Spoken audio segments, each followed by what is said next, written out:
Annabelle. नाम सुनते ही रूह कांप जाती है। ये सिर्फ एक गुड़िया नहीं है, ये बुराई का रास्ता है, एक खतरनाक बर्तन।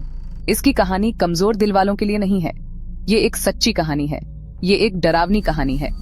एनाबेले की कहानी सबसे परेशान करने वाले पैरानॉर्मल केस में से एक है। ये एक खौफनाक याद दिलाती है कि बुराई सबसे मासूम रूप में भी छिपी हो सकती है।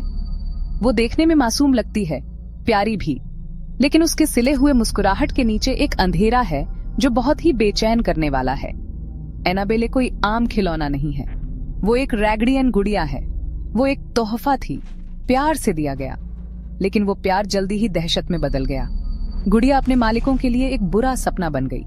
पैरानॉर्मल एक्टिविटी की एक लहर फैला दी जिसने हैरान और डरा दिया। ये उनकी कहानी है। हमारी कहानी शुरू होती है 1970 में। डोना, एक जवान नर्सिंग स्टूडेंट, को उसकी मां ने जन्मदिन पर एनाबेले तोहफे में दी। ये एक सोचा समझा तोहफा लग रहा था, उसके अपार्टमेंट को सजाने के लिए एक प्यारा एंटिक पीस। डोना को गुड़िया बहुत पसंद आई। उसने उसे अपने बिस्तर पर रख दिया। उसके कमरे में एक हानि रहित चीज, डोना एनजी के साथ रहती थी, जो एक और नर्सिंग स्टूडेंट थी। पहले तो दोनों ने गुड़िया के बारे में ज्यादा नहीं सोचा। वो बस एक गुड़िया थी, या उन्हें ऐसा ही लगता था। उन्हें जल्द ही पता चलने वाला था कि उनके जीवन में बुराई आ गई है। ये एक मासूम दिखने वाली गुड़िया के रूप में आई थी। अजीब चीजें होने लगी। शुरू में वो छोटी छोटी थीं, जिन्हें नजरअंदाज करना आसान था।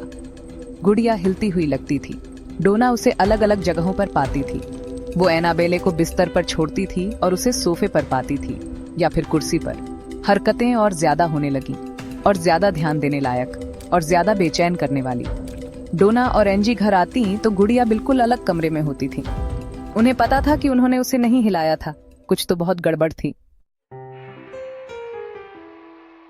फिर आई नोट्स, चर्मपत्र कागज पर छोटी बच्चों जैसी लिखावट।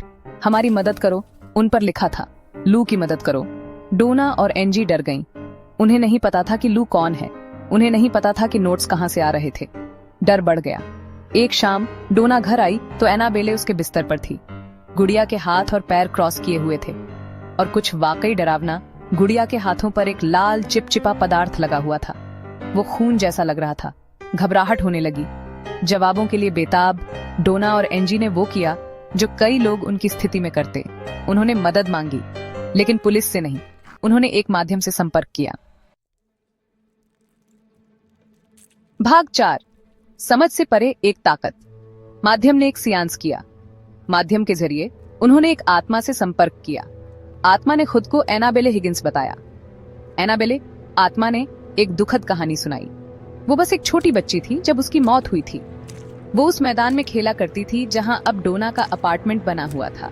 उसकी आत्मा वहां फंस गई थी। वो बस प्यार चाहती थी, वो सुरक्षित रहना चाहती थी। आत्मा ने गुड़िया को अपना बताया। वो गुड़िया में रहना चाहती थी, उसके जरिए जीना चाहती थी। दया महसूस करते हुए डोना और एनजी मान गई। उन्होंने आत्मा को रहने दिया। उन्हें लगा कि वो सही कर रही है। वो कितनी गलत थी। उनकी दया एक बड़ी गलती थी।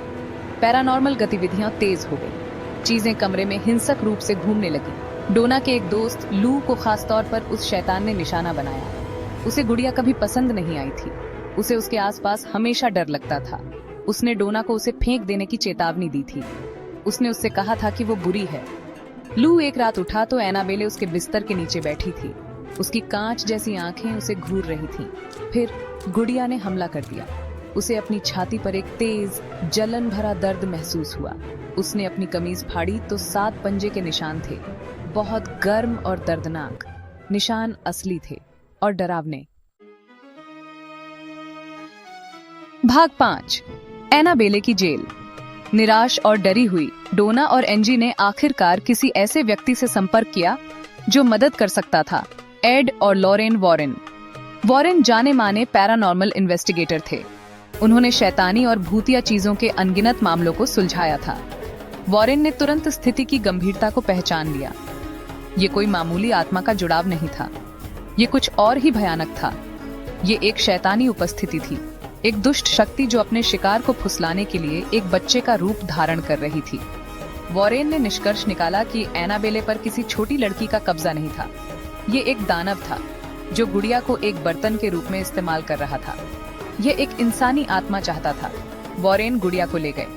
वे जानते थे कि यह कितनी खतरनाक है। उन्होंने इसे मोनरो, कनेक्टिकट में अपने ऑकल्ट म्यूजियम में एक सुरक्षित केस में रख दिया। केस धन्य है।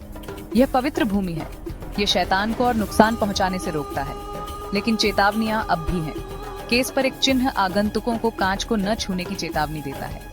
आज तक एनाबेले वॉरेन के संग्रह में सबसे डरावनी कलाकृतियों में से एक है।